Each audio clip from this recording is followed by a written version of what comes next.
We're gonna need Recording. a smile from you though. Okay, there you go. Yeah. So we're recording it. Okay, who's starting over? Or do you want me to start?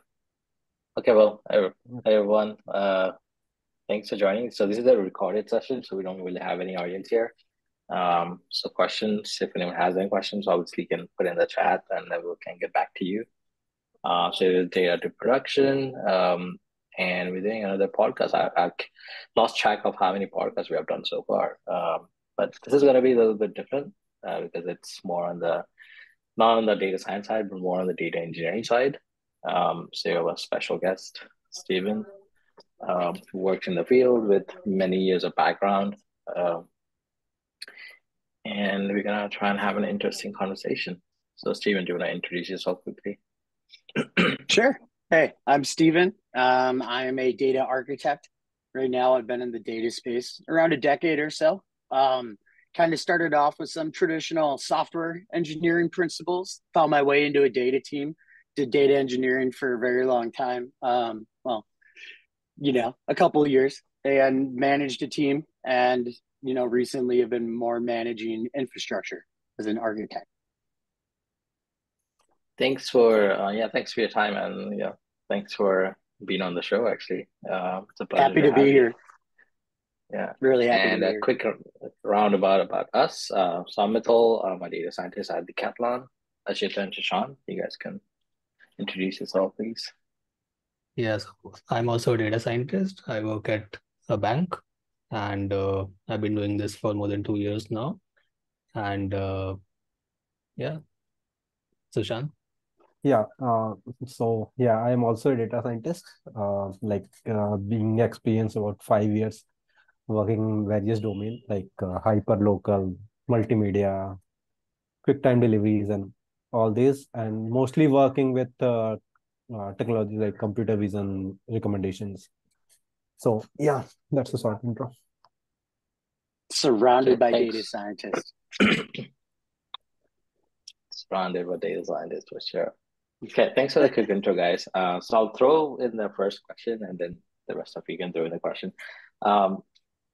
So it's a very basic question, but a lot of people are, not aware about the different roles. So I just thought, just walk through about, how data engineers, how everything starts with data engineers, and then goes in the pipeline to a data scientist, and so on and so forth, right? So what is a Yeah. data engineer? What do they do? And what's the first thing they have to, why do they get hired in a company? Let's start there. What's their That's role? a really good question. Yeah. What does a data engineer do? And I mean, even over the last decade, I've seen the responsibilities of data engineering change. But at the same time, every company you go to might have a different definition of a data engineer. But to me, kind of the first and most concrete definitions that I ever got in those data roles, a data developer, for instance, was somebody that developed data specific applications and pipelines, was the way I thought about it. So if we get a new data source, we're going to pull in, let's say there's, Twitter or X, whatever you want to call it. Your company wants to bring that data in. Somebody would scope out the best way to integrate with X. And then a data developer would be kind of given those requirements to bring it in using pre-established kind of patterns. When I think about a data engineer flirts a little bit more with architecture. So I would see that same situation and think of a data engineer being as somebody who is going to use, best practices and patterns that might be established at the company, but they're going to take things a little further. And maybe it's a good time to bring in like a Spark Stream, versus batch or something like that. I think of them more as owning the entire development lifecycle of that pipeline. For instance, the CI/CD and things like that. I'm probably going to be more critical of their knowledge of the total ecosystem than I would like a data developer. So, really, when we think about that handoff with data scientists, I know that data scientists are obsessed with those memes of, graduate college and then 85% of the time cleaning data, I think I see that every single day on my feed. But there is some truth to that. I think in a perfect ecosystem, though, a lot less time having to tinker with that type of data. I guess what I would call unclean data should be there, right? A data engineer should really have a lot of pre-established dimensions and models and reliable, most importantly, reliable, accurate data sets to be used and deployed in production. It's a symbiotic relationship, for sure.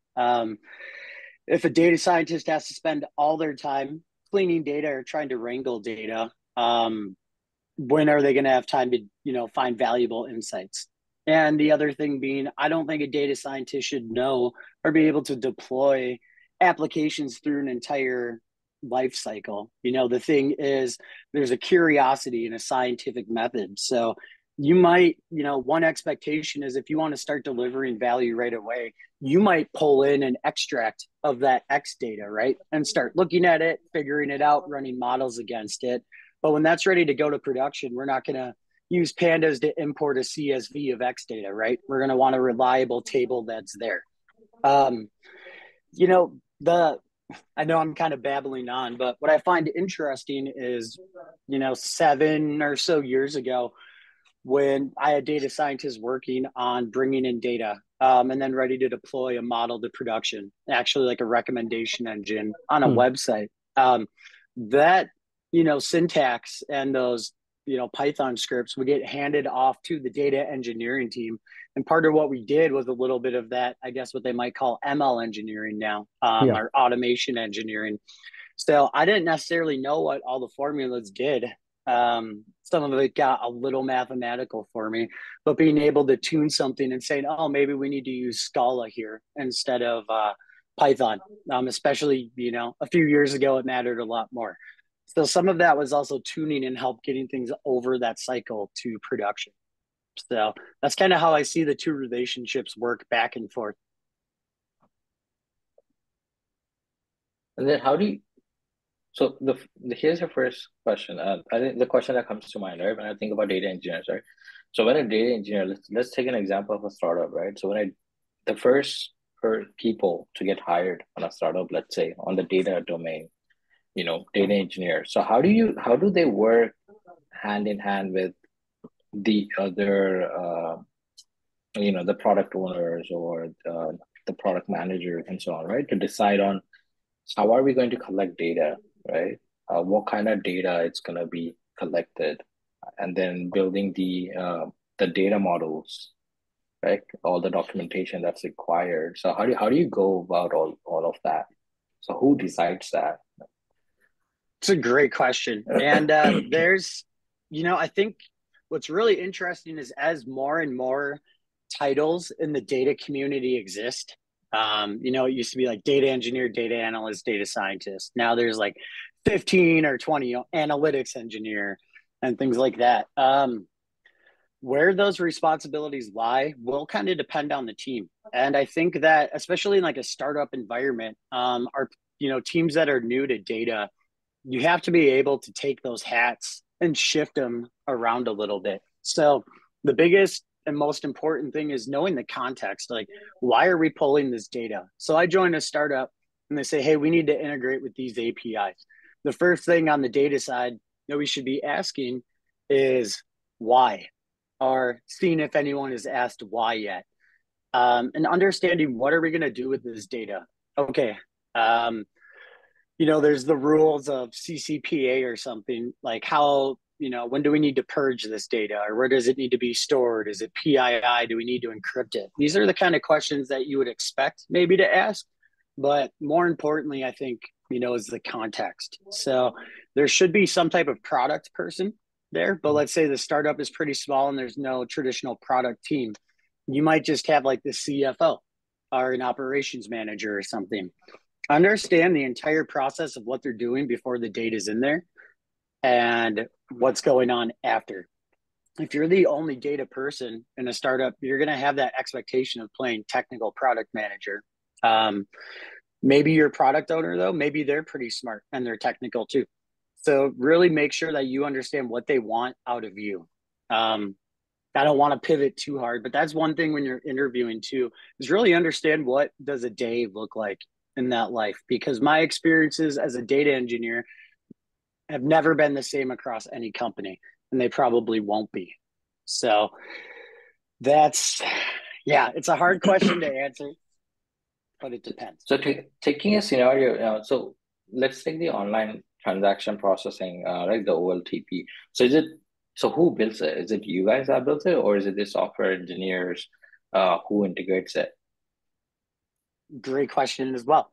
And I would also throw in the depends sometimes. So, but Right. with that, at my last company, we needed another data engineer. And one thing that I see, I guess, in the last few years in the data world is the quality, or like what a data engineer possesses, isn't necessarily the same as 8 or 9 years ago, to be honest. So things like the typical software development lifecycle, really, really understanding, like, could you take a pipeline and throw it in Docker and spin it up in Kubernetes to exist there? Do you understand how to set up the AWS infrastructure around there? Do you understand Git, Git push? Repositories? Do you understand why we would want to save artifacts? Some of these concepts become a little bit lost, it seems, in the data engineering world, where it's a lot more focused on Python, and SQL, but just writing scripts to perform one case versus, these old school principles of don't repeat yourself, unit testing and things like that. So I would actually hire out a role back then as software engineer, data, because I really wanted to make sure it was someone who understood data, understood SQL, but could own the entire software development lifecycle. So somebody with that skill set, I think my definition of a data engineer, they build APIs. They don't only build the API though, they might write a package in Python, like an ORM to integrate with that API as an object. So that way, if in the future some of those endpoints change, they just update their Python package and I don't have to rewrite 4 or 5 pipelines to change an endpoint, right? Because it's all packaged up in this nice reusable package. So that's my expectation when I hear the word engineer. A data, if you had a data developer, per my definition, I wouldn't expect them to maybe write this entire API and everything around it. I might just expect them to integrate with that package that a software engineer writes to make it available. Okay. So I think that kind of makes sense why, software engineers are more fitted towards the data engineering roles. Because back then when I used to apply for roles, but I had no idea about the different roles, people used to always tell me like, it's software engineers who go into, and you need to have the experience of those software engineers to get into the data engineering role, and that kind of makes sense why, right? Okay. That's it. And to be clear too, to be clear real quick, is too, maybe the way I described it almost makes it sound like software engineers have a better skill set than a data engineer, as if a data engineer might not have all of those skills. But there's also the huge other piece of, if you've ever, when Mongo was super popular, I mean, it's still super popular, but when people started flirting with semi-structured data more and more, people would write these applications, these CRUD apps, and they would just write these schemas out, and the schemas would continue to change. And it was very nice for a software engineer who just cared about capturing the data from a front end user, but then trying to reconcile that in the back was a nightmare, an absolute nightmare. So the other distinction there is a data engineer is thinking about the entire software app, at least in my eyes.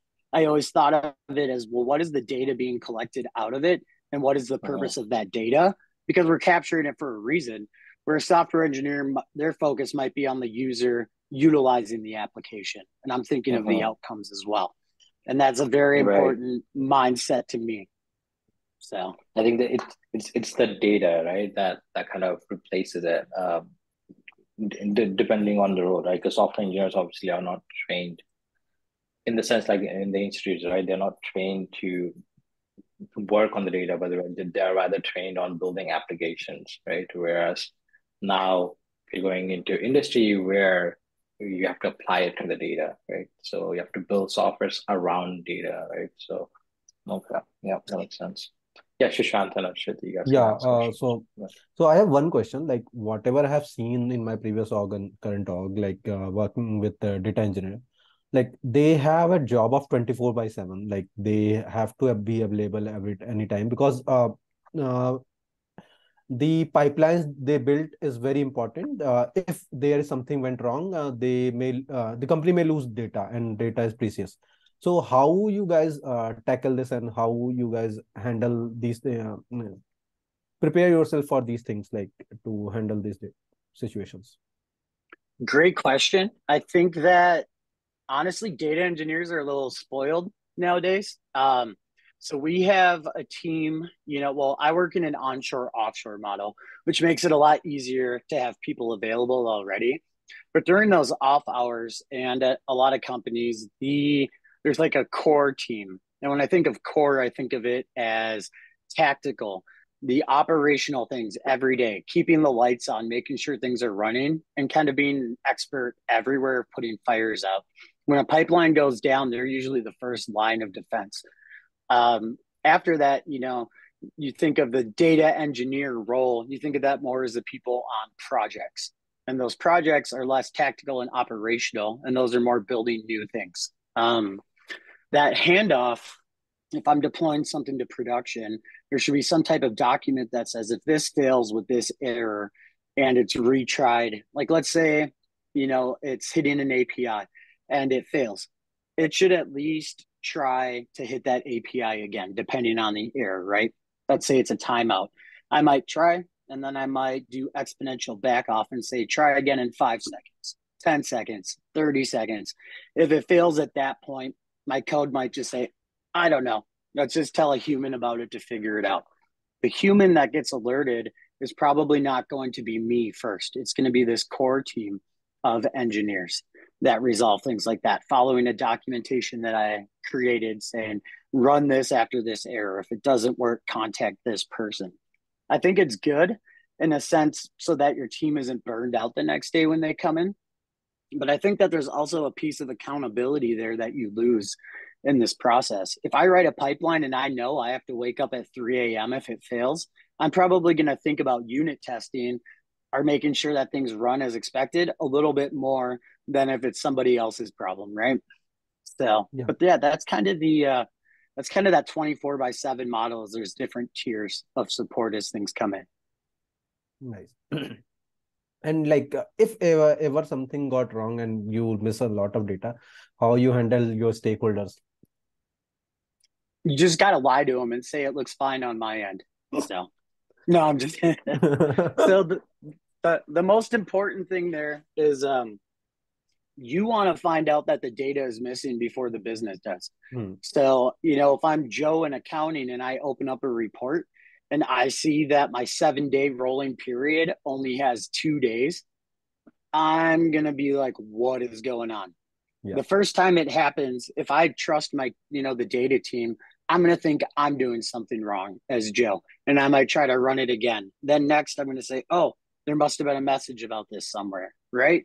But if I'm Joe and for the last month, 4 different times I've opened a report and I didn't get notified there's an issue and there's only 2 days of data in there, I'm going to immediately lose my trust. So to me, what's the most important thing after fixing the issue that day is making sure that if we can't immediately rectify the situation, we have to have some type of alert that is telling us first. Because I would rather wake up as Joe and see an email, hey, due to an AWS outage, our pipeline didn't run and we're missing this data. The next question that I would ask the team would be, okay, how long until we get this data back up, right? So you might say, it could be like 2 hours. It could be like 7. We have no idea at this time. So the next part of that email or communication should say, we will keep you informed when we are aware of an expected recovery time. If it's going to be 7 or 8 hours, we are not just going to wait 8 hours to hear the in an hour or two to decide. we're still working on this issue. If there's anything that you can explain in plain English that helps, make sure to put it there. Don't flood it with whose fault is this. Don't try to cover your own ass, the CYOA, I guess, methodology they call it. The stakeholders don't care who did it. First thing they care about is they need the data to do their job. Keep it focused on that. Once everything is taken care of and it's reconciled, that's when you sit down as a team and do a retrospective. Part of that in this after action type retro, find all the steps that happened. You need to be clear. You need to be plain. If someone, messed up a test, didn't, account for a situation of a null field or something, it made its way through all the peer review, all the testing, then you made a mistake. Okay, great. Now we know how to fix it. Then you send out that communication to the business and say, hi, this was caused by whatever internal issue. It has been reconciled with this step. Thank you. And then they're going to say, okay, there is an error. They kept me in the loop. They knew what happened. They fixed it. Mistakes happen, right? So that's the perspective they have, in my opinion. Yeah. I would like to go a little bit into the past. So you were a software engineer before, and Yeah. So back then you didn't deal with any data, right? Back when we were a software engineer. Kind of. So when I say I came from software engineering, so I worked at Foot Locker Inc. Part of Foot Locker Inc. was their .com side. They had a distribution center and a warehouse in Wausau, this little town in Wisconsin that I live in. So I was working in this operations analysis role, which was doing a lot of HTML forms and was actually doing a little bit of high level reporting. We had this software team that was building all of the applications and websites for, Foot Locker and their other subsidiaries. In there, I really, really wanted to get into software engineering. I knew the manager there. I interviewed. They used to kind of have it. It was more laid back. You could kind of bring someone in with some of that knowledge and train them on the fly. They had brought in a new director, and that director was much more of a no. They have to know 2 out of the 3 pieces of full stack development of what they considered then. So the manager told me hey, we love you. We know you do great. We can't bring you in. This is what I would recommend that you study up on or get to get your foot into software engineering. So at that time I went to a tech school and started learning .NET C#, and learning it in a very academic sense. I started implementing those principles in this operations side. When I eventually got into the data team, I got the title of associate software engineer, as that was the skill set that I could kind of prove on paper and the pay grade that they could find. But I went into things, yes, much more of thinking about the life cycle of, okay, this user needs to come onto a page. They need to enter this information so they can retrieve this piece of data, I guess. I didn't think of it that way, but that's the only way I can think of it now, to retrieve this data to perform this action.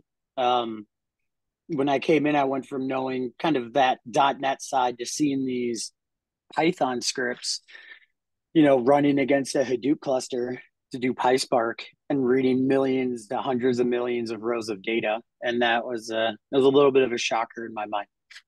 So, but that's the software side that I had kind of came from. Got it. So you were already dealing with a lot of data, also when kind you of, yeah. I had a very non-traditional path, I would say, into software engineering and data engineering. So I'm a terrible example, but yeah, it was more of me building kind of these forms and having people submit the forms. It was for the call center. If the call center, let's say you called Foot Locker and said, I didn't get my shoes, I want a refund. The customer service agent and the OMS system didn't just have an easy click here for refund type button, right? It was just this super old school, almost MS-DOS looking app. So they would go onto this form that I created, put in the invoice number, the refund amount, the reason, and hit submit. From that information, we build high-level reports to say, hey, we refunded $6 million this week, and 48% of it was a missing item. That's going to be an indicator to the ops team to say, Why do we have all these missing items? Is there actually an issue? What's going on?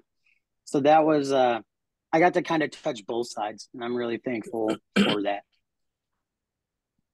So I So see on your now, profile that when you, oh, sorry. Go ahead, Ashit. yeah, you go ahead. So I was gonna say, like going back to the same rule, right? So I see on your profile that some of the tools that you work with, Hadoop, Apache, and Niffy. Now, Apache Niffy, I came across that last year while I was developing some ETL pipelines. So are those tools still in use these days by the industry or being replaced by things like Airflow or Spark? Great question. Again, Apache NiFi or NiFi, what I don't even know the appropriate How you pronounce pronunciation. that, right? Perfect. Yeah, we called it NiFi in Wisconsin. What's interesting is when that tool was brought in, where I was working, it was kind of a proof of concept that they were setting up to say like, hey, how could we make lives easier for a little bit less technical folks, like maybe a business analyst or systems analyst, if they're like, hey, we want to start, like, let's say we bought a company, this was at a financial institution.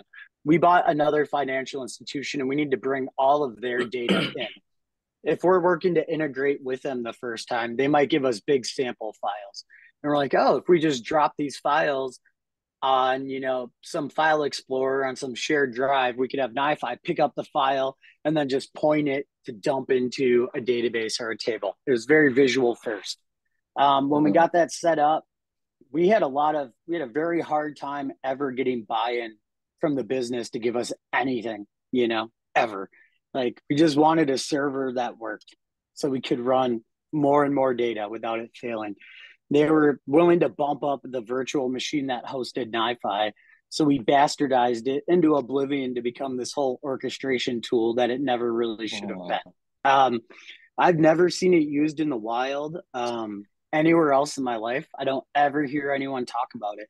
But, I think there's very, very legitimate use cases if you wanted to use NiFi. And I think that that kind of visual first and you create these modules and then anyone can bring them in, use them. I think that's actually going to be a trend that we see more and more. When it comes to Hadoop, I still think if you have a working, Hadoop cluster somewhere, go ahead and use it. The only time you hear about Hadoop now is if people are hiring you to migrate everything from your Hadoop cluster to AWS, right?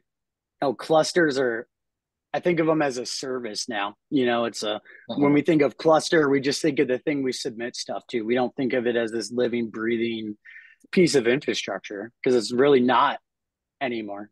I mean, it is, but to us, we don't have to care about it. We just say we want this cluster, we want it on demand, and we want it immediately right now. And that's how it exists. But, you look at probably smaller companies, not too small because they would have never got into Hadoop, but people who might have really invested in a company of a few hundred people. If it's working okay, I don't see any reason to get off of it either. So, but there's always going to be the lag of, 5 years, 3 or 4 times over. So you have the people that do the bleeding, leading edge type technologies. They jump on them within 2 to 3 years. They start to become adapted. At about 5 years, they're like part of everyone's production life cycle that are trying to keep up with trends, especially retail and other places that are okay to be a little more risky. A couple more years go by, that's when financial institutions and insurance companies might start jumping on this. And this is just generalizations, but more old school, less risky companies might go that way. And then in another few years, you go back and you look and you say, is anyone using this anymore? But it's a cycle too. So I don't think cloud is going to be the continued use forever, for sure. I think AWS will probably call it like cloud at home or hybrid cloud. And they'll just ship you a big server and put like a big cloud sticker on the side and say, hey, you can run your own cloud right here with all of our tools baked in, So it's always hard to answer. Yeah. Unless people come up with quantum computers at a reasonable price. Okay, I'll just use that. I don't need big things. Okay, that's interesting. Yeah, because I came across the Niffy last year when I was when I was trying to get into Airflow, I really liked the UI as compared to Mm-hmm. Airflow. The UI was it was much like sort of readable and visually it was easy to understand. Um, Airflow, of course, it's easy to understand, but obviously you have to dig into it a little bit to understand what's going on, right? Whereas the Nifi UI was you look at it, that's it, you know it, what's going on, right? So okay, Yeah, interesting. yeah, Airflow is, and what's interesting is Airflow is kind of the standard, orchestration tool you hear everyone Uh-huh. talking about, and the idea of a DAG now is available in several places. I was tinkering with Snowflake the other day, and they have Yeah. DAG, like it's everywhere. But yeah, that's like a visualization of the code you wrote. Where NiFi, the visualization is the code being created. And I think that's a very cool and big distinction right there. So Uh-huh. All right. So speaking of tools, so what are the tools that the industry uses in data engineering today? I guess from what I have observed, there's kind of two different sets when it comes to using data, and they really overlap pretty heavily with each other. If you have a large team, when I say large, I mean a few squads of 5 to 6 people. If you have your own dedicated DevOps engineers, and teams like that for sure, then you're probably going to go more into the infrastructure as code kind of approach. And by infrastructure as code, I mean you can write out, I want this server with these databases and these tools. You write it in like a nice, pretty little script with variables so that I can replicate standing up and tearing down the entire infrastructure and own it. Every piece imaginable. I own every IP that's going to come in, come out, and that's mine. It takes a bit to set up, but when it's there, super high speed, it's great. The other side, if you're working at a company of a few hundred employees and there's a team of 4 or 5 people, like you are the data engineer, there's an analyst or two, a data scientist, and like a scrum master or something. You're going to go more of, I don't want to say infrastructure as a service. They call it software as a service, but everything as a service now. So that's when you're going to think about like Snowflake. Snowflake, you're not deploying your own instances of Snowflake wherever you want all the time from a code perspective. You're getting accounts set up. You don't own the EC2 servers, the Amazon servers, that host all the data in the background. They take care of all of that for you. The idea there is just use it when you want it, pay for what you're using, and you're kind of done. So you have your database for sure. You're either going to see, I guess usually data lakes. So some like S3 location, your flat files that are ready to be processed, some type of engine and database on top of it to visualize it. I see Athena a lot, or you can think of like Trino DBs where you're not actually copying data into a database. The database is more just a tool to represent what that data looks like as flat files. Or the route of like Snowflake where you're bringing in data, persisting it in that database, or like Redshift persisting it in. And there is external tables, and you always have to blur the lines a little bit, but you get the data somewhere, you persist it. I see Spark still. I mean, Spark is still king in my opinion of how you're going to manipulate your data, whether it's ETL or ELT. And your orchestration engines, you're going to find something built that's using DAGs for sure, like in Airflow. Prefect. Prefect is definitely worth checking out. They also have awesome merch. So, okay. And then I guess, yeah, your reporting side of it, I think that's kind of the really interesting part is I don't really care about the visualization sides of things like at all. I've never been big into Power BIs, micro strategies, lookers, and stuff like that. There's always someone who cared more about it than I did, and I just cared about getting the data there. One nice thing about data engineering, or at least used to be, is all the stakeholders would leave you alone and just yell at the BI developer about the data, having no idea that it was my fault. So half joke there. But yeah, you need some type of tool to visualize, some type of tool to integrate with other companies too. How do you share that data out? So that's kind of the stack. If I had to give the most generic one I could think of, it would be AWS, utilizing Athena, utilizing Redshift, utilizing EMR clusters to run your Spark with an Airflow instance being ran across that data. And that's the stack you're going to see out in the wild a lot, with a few caveats. I guess So what do question you, more when on you the think, sorry. Yeah, to go ahead. ask all you a question from a data scientist side, when you think about the technology stack, what are the words that come into your head? Who wants to go Like, first? Or should I go first? Ashit, go ahead. So the first thing that comes to mind is obviously Python, right? So how Mhm. do I write codes? How do I build data science models? So Python enables all of that. There's a lot of libraries to do that. SQL, right? To how do I fetch your data that you created in your table? So I use SQL for that. Then for computation, so like different. If I'm doing development on local, then some ID, probably VS Code, and Yep. if I need some extra computation, I'll use an EC2 instance, or I might also use a SageMaker notebook. Then yeah, so like my company also stores data on Athena, so that's what I use sometimes to fetch some data. Then what else? What else, Madhu? I think Docker.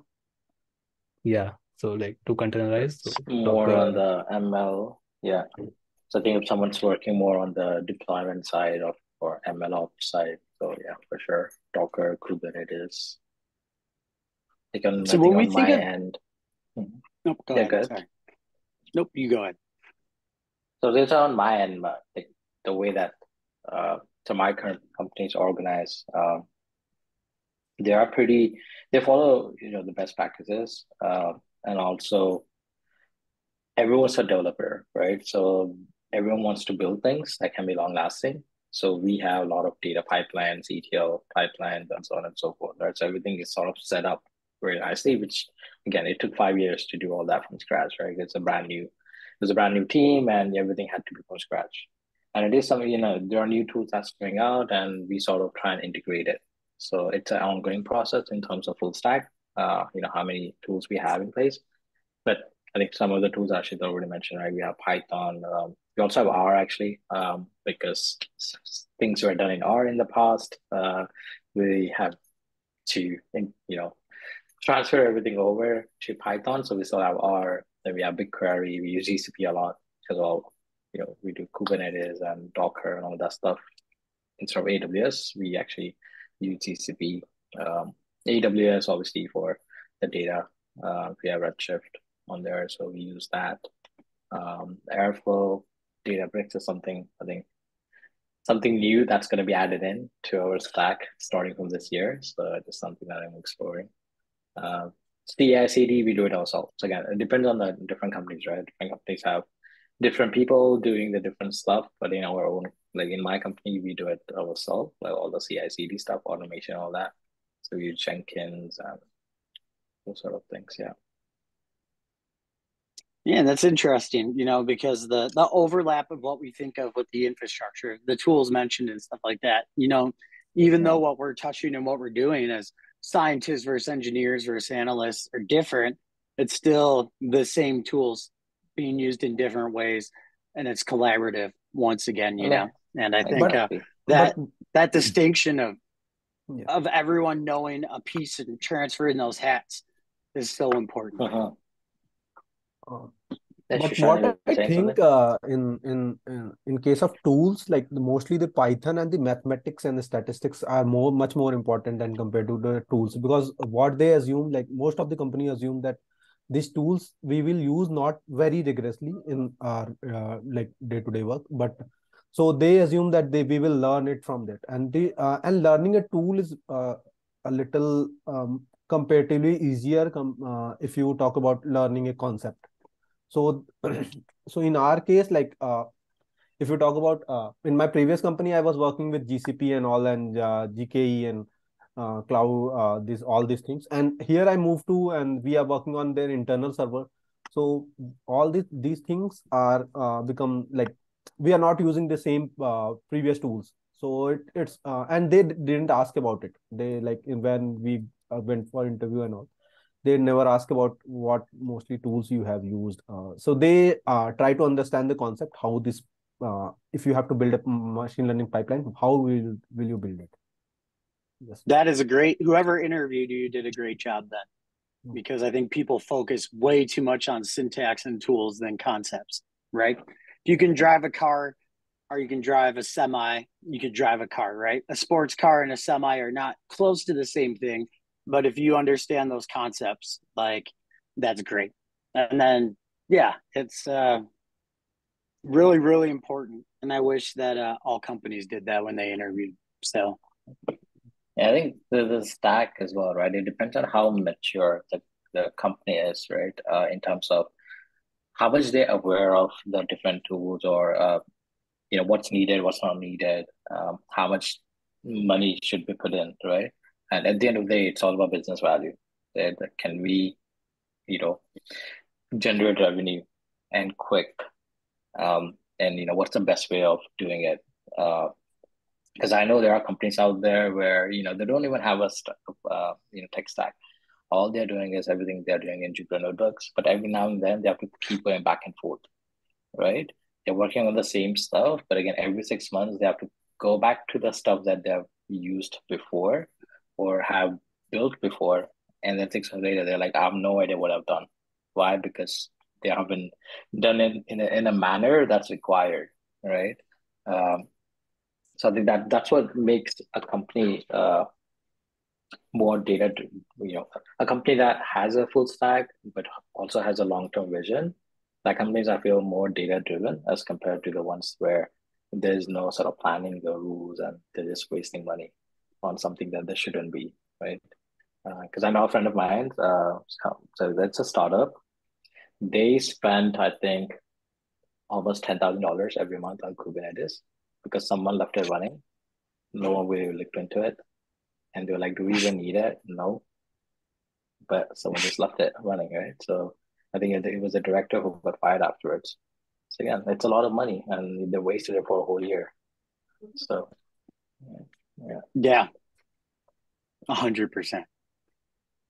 Coming on I'd like to real quick, go ahead, sorry. So I was asking the next question, so you can go ahead. Yeah. I thought the mention of business value was so important there. And, the other piece too about infrastructure, you talked about it took years to get to a good place that you're at right now where things can just be brought in, brought out and swapped and stable, right?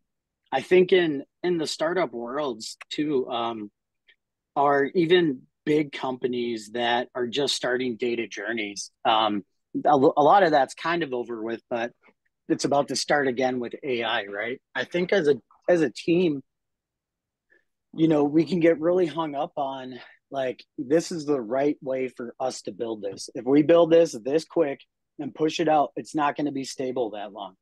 But I think that's okay sometimes. Like, when you need to get to that business value. I see, data teams I work with spending most of their time writing case statements and mapping functions to clean up junk data that comes from the business because people are hand entering info on invoice lines, or they keep switching their internal processes, and we just built all these rules and validations on their processes, right? And now we have to keep changing it. And I think that if we can give a little leeway, spin up rapid prototypes that aren't maybe the best infrastructure, but they get us to that point, then we can come back on our side and say, hey, we'll set it up this way. But if the business was able to start, in their system using a checkbox to indicate or use this like empty field to add an indicator that says this is this type of product or something, that's going to save us a bunch of time from having to remap things. And it lets you guys have more flexibility in how you do it.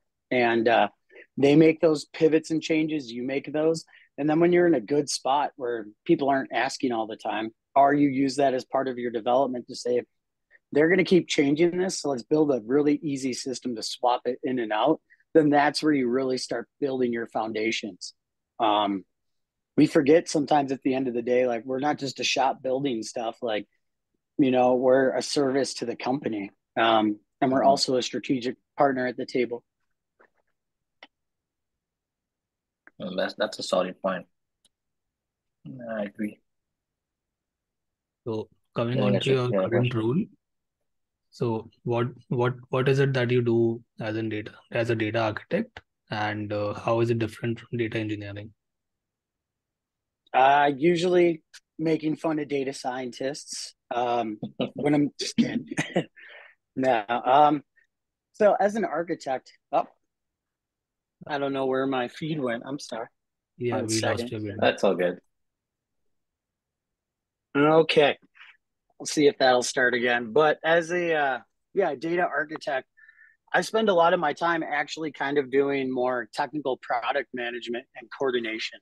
So, the onshore offshore model, the first few hours of the day, I come in usually around 7:30, 8 Central Time, while people are just finishing up their days, 5, 6 p.m. And a lot of it is trying to make sure that what the business wants, we can deliver to them. Sorry, I'm tinkering with my webcam while talking. I'll just leave it off. So what I mean by that is, as an architect, we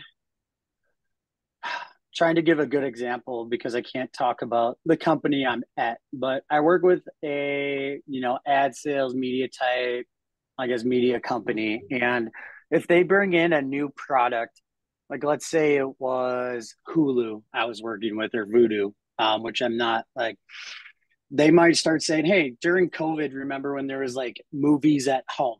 So now all of a sudden you could rent movies that were in the theaters for the low price of $25 for one day, or whatever that crazy, ridiculous amount is. So when you do that, you have to have some type of product or way to indicate what that product is. We need to know that, because on the dashboards, we might say, hey, how much revenue are we making off these types of products? How many people are subscribing? Did that change their behaviors in other ways? So, okay, what does the current pipeline look like? I, as an architect, if I've been on the project long enough, can be a pretty good subject matter expert of how that pipeline works, but I might not know all the case statements or integration points or syntax of all those pieces. There's some tech leads that are offshore that own those pieces, and they know kind of how it exists. And my question is making sure they understand why we want to bring this in. What is the whole business value that I got from product around that? As they explained to me, this is the process we're doing. Here's the acceptance criteria. And then my questions are really making sure, how does it fit into the overall strategy of where we're trying to go? And by that overall strategy, it's the business side.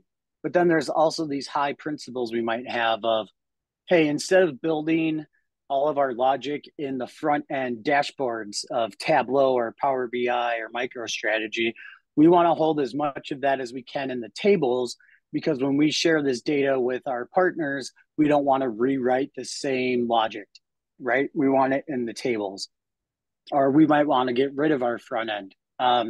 So I'm going to think about that. And when they're talking about integrating this new product in the pipeline, I want to make sure, hey, where are we putting all of the logic that's mapping this out and changing it, and making sure that it's not too far down the pipeline to where we're going to have to rewrite logic everywhere.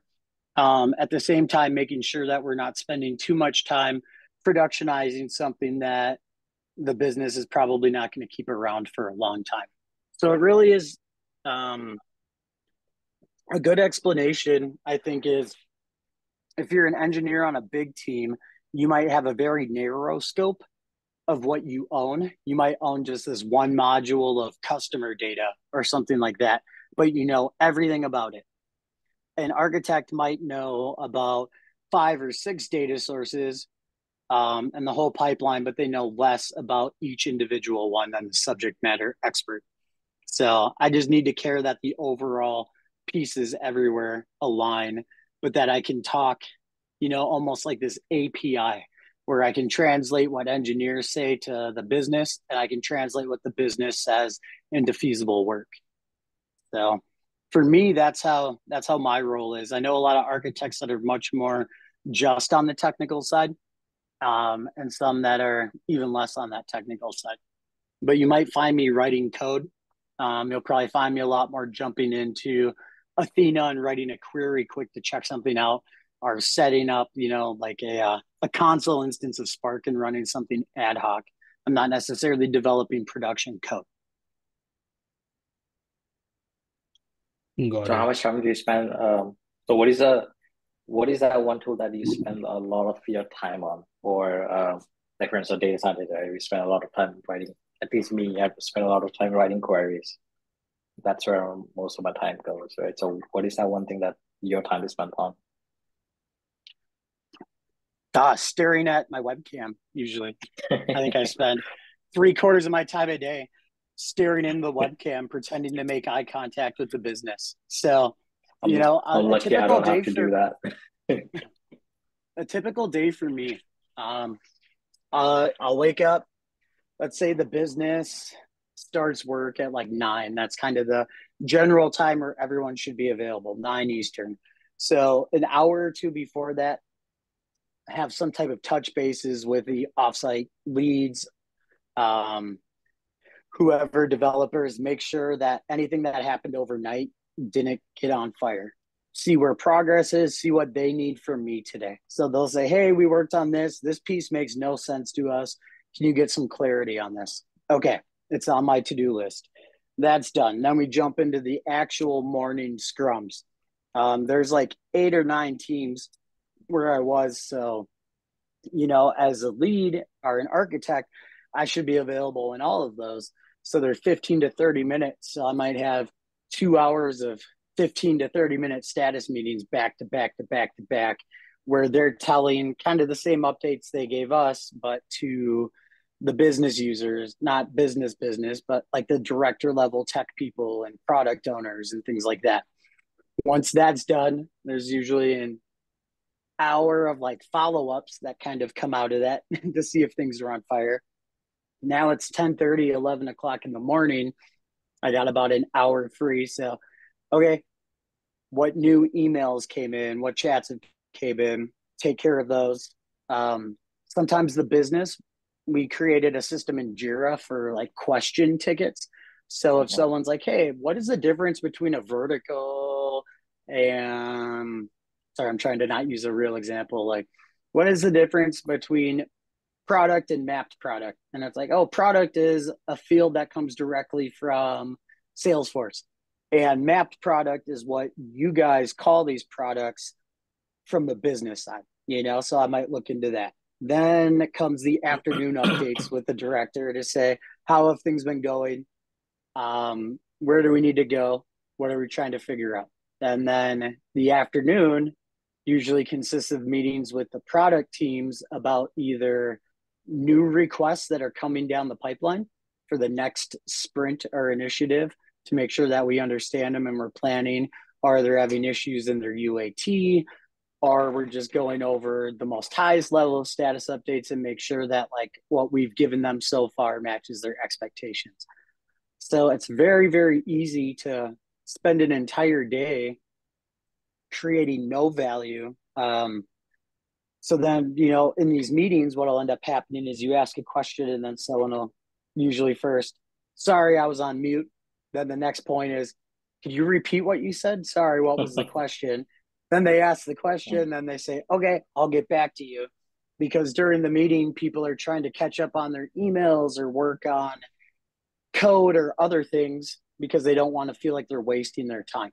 But if you're in the meetings, to me, every meeting I'm in, I try to be as engaged as possible. And if I find myself in the same meeting over and over and not having any inputs or not getting anything out of it, then that's when I say, what is my need to be here? If not, I don't need to attend. So really, if I could boil all of that down, besides being one of the fail safes of making sure code matches the overall strategy and making sure we're answering what the business wants. It's also trying to do all of the little administrative things so that other people can spend their time working on the things they're being paid to do, right? So that's why a lot of data engineers become consultants, right? Because all this the amount of time that you're spending just doing management stuff, right? Like project management stuff.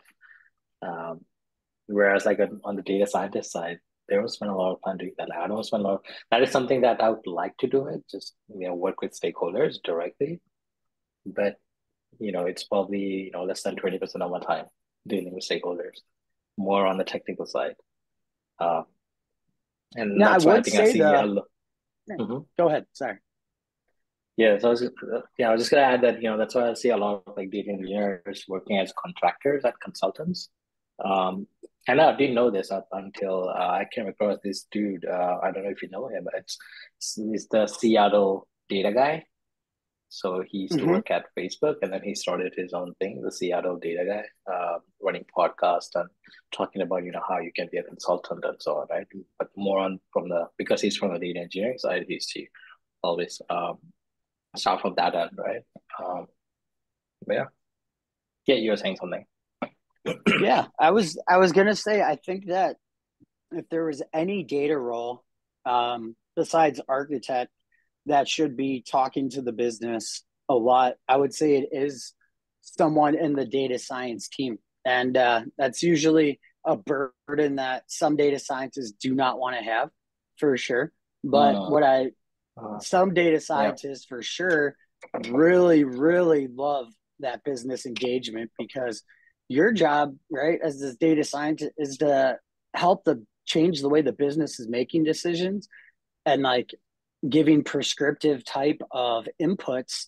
But then you need to understand if those are working. If you have like a really, really Uh-huh. good product management team that owns that relationship, then you're understanding what you're doing and giving it back, and that's great.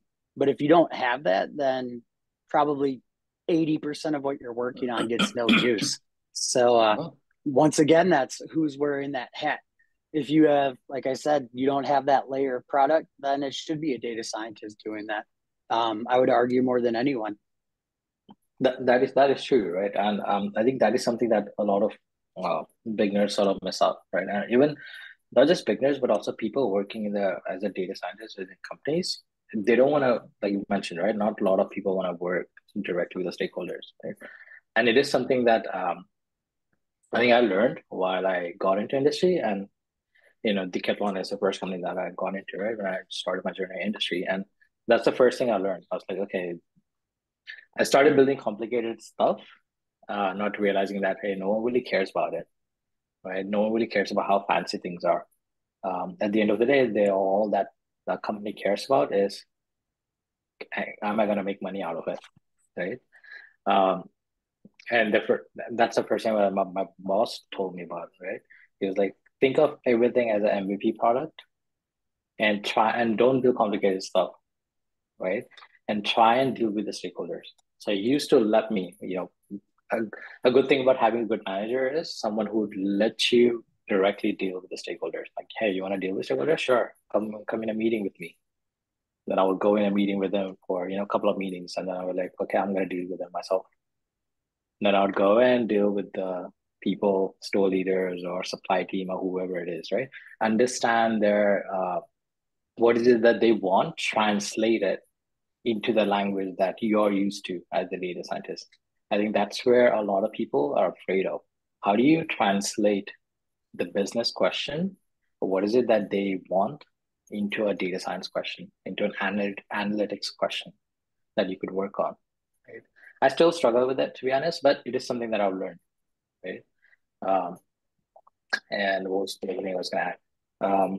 Then, a data-driven company, would do anything for the AI team, let's say, uh, to take advantage of. Like my company, for instance, now we have a rule in our company that at least once a month, a data scientist should visit the store, talk to the store leaders, understand the customers.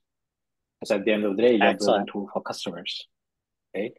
You're building tool for the people in stores who are going to use it, take advantage of it. And I really like that, right? So I think a lot of companies don't do that, and I feel they should be doing it. Like, and a lot of managers even don't care about it, but I feel that everyone, obviously everyone cares about money, but I think that is something that everyone should care about, Yeah, right? Yeah. I agree. And if you really do have a very introverted personality or some type of like, you get so nervous that you can't think when you're Uh-huh. talking with people, and that's kind of why you liked these type of roles. There are exceptions to that, of course. Like you can be a great data scientist without doing that, as long as somebody else on the team is able to do it for you and Uh-huh. enable you, right? But yeah, if you can go out there and get it, I'll tell you, like the business cares so much about trying to give any relevant information they can. And if they get you in a room with someone technical who likes to talk, they will do whatever they can to try to bridge that gap almost always. And they appreciate it. Even if you think you did a terrible job, like that effort is there. And now it's not just a report missing a field they wanted. Now it's a human being they had a conversation with who missed a part of the requirement or got missed. Now there's empathy there. Now there's sympathy. Now they have someone that they could reach out to, if you want, or at least set up to talk about little issues instead of them not knowing where to go and just messaging their boss to say, hey, this isn't what I needed at all. And it becomes this escalated whole thing that it never needed to be Uh-huh. because you're sat in a room and talked to someone. And I think that's a beautiful, beautiful thing that can happen and should happen. Uh-huh. Yeah. I think we are out of time. So, Ashit or Shashank, do you Yeah. guys have a question? Because after that, I'll have one last question, but I'll let you guys go ahead first. I think for all our data engineering aspirants, so what do you look for in a candidate when you interview them? Great question. I'll try to keep it short. I have the ability to just talk forever, nonstop. But to keep it as short as possible, I look for overall knowledge of a concept. I don't want someone who talks about like who learned how to drive a car, who learned how to stop, put on a blinker, take a left turn by following directions. I want someone who understands how the car works and then is able to drive it because of that knowledge, because they're going to be better at picking up anything around that or understanding where failures go. So I always try to start an interview with, hey, I want to keep this as formal as possible. There's no trick questions. Sometimes you have to do some type of code interview. I don't even want to get into the coding parts. That's a whole conversation in itself. But if I try to let people talk about how they want to sell themselves, and then I will latch onto something they said and ask them to go deeper. So like, hey, tell me about your last project. Oh yeah, we delivered on AWS this system. Well, what did you do? When you say we, tell me what you did. And then, oh, well, I owned this piece. Well, tell me what that looks like. Tell me when something really, really sucked while working on that and how you got through it. Like, what do you do when you don't know the answer? If this situation came in, is this a situation you'd escalate or own? I really, really care about how people are going to perform when no one's around, and then how they're going to perform when 15 people are around. Can you keep your cool? And are you going to be working on something that makes you, that either gets you to the position you want or is the position you want um, to be around?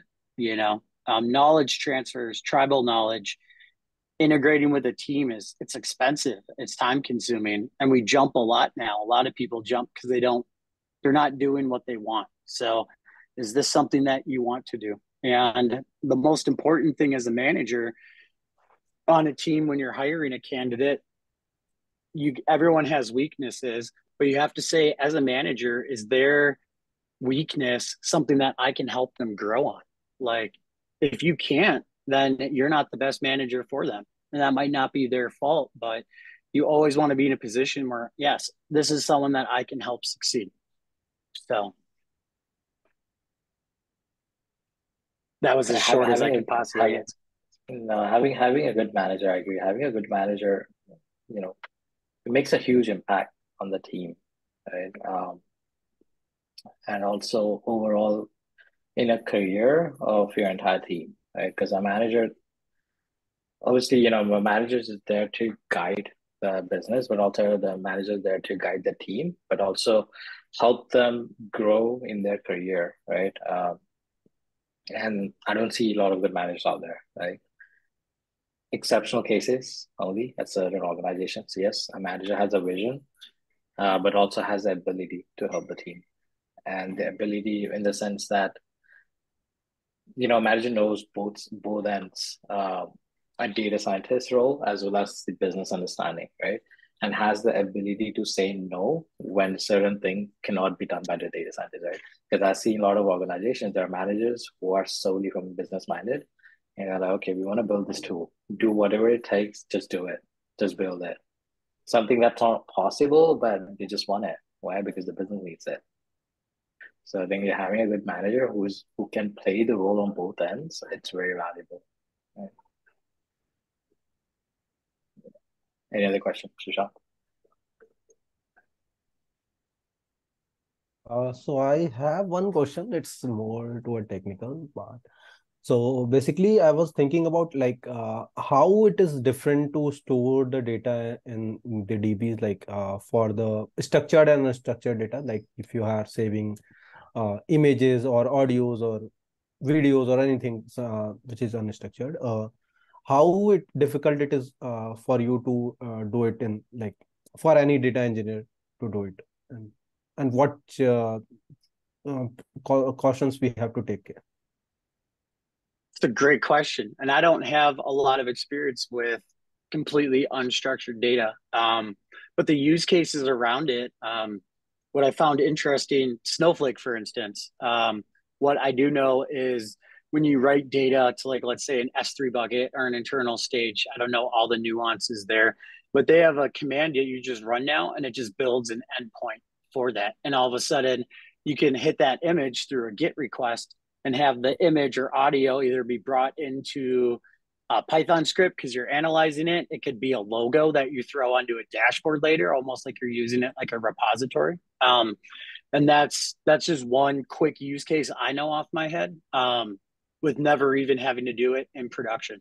So like there's tools everywhere, and trying to figure out, well, what is the reason we're using this? Are we using it as like a page to just display things, almost like a holding server?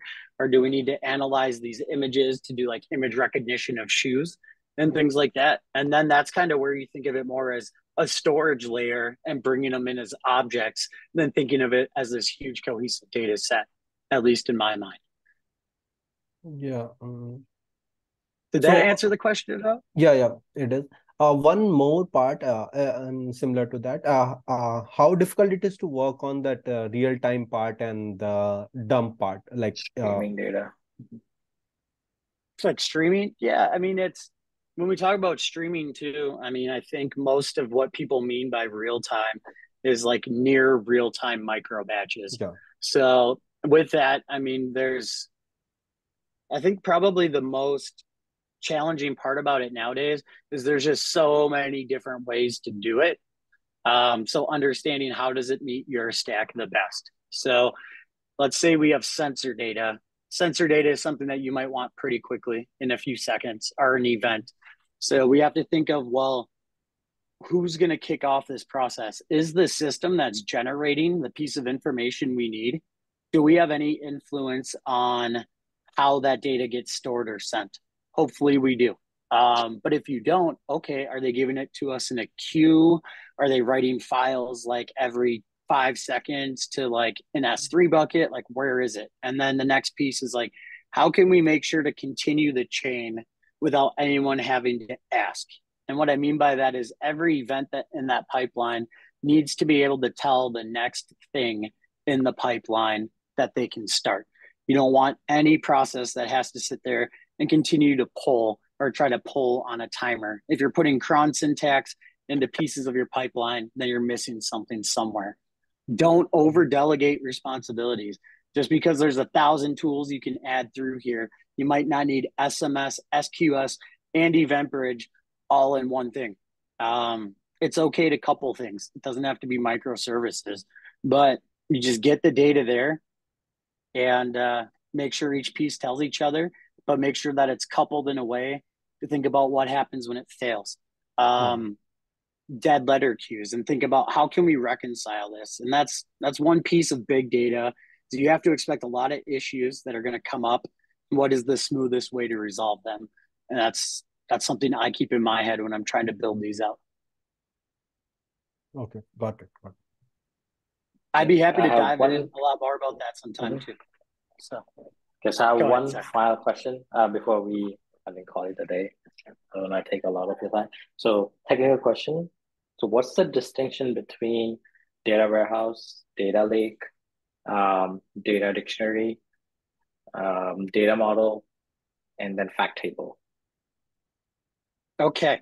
So a data lake, I think of that as files that exist. You open a folder on your computer called My Pictures, and in My Pictures, there's a bunch of files.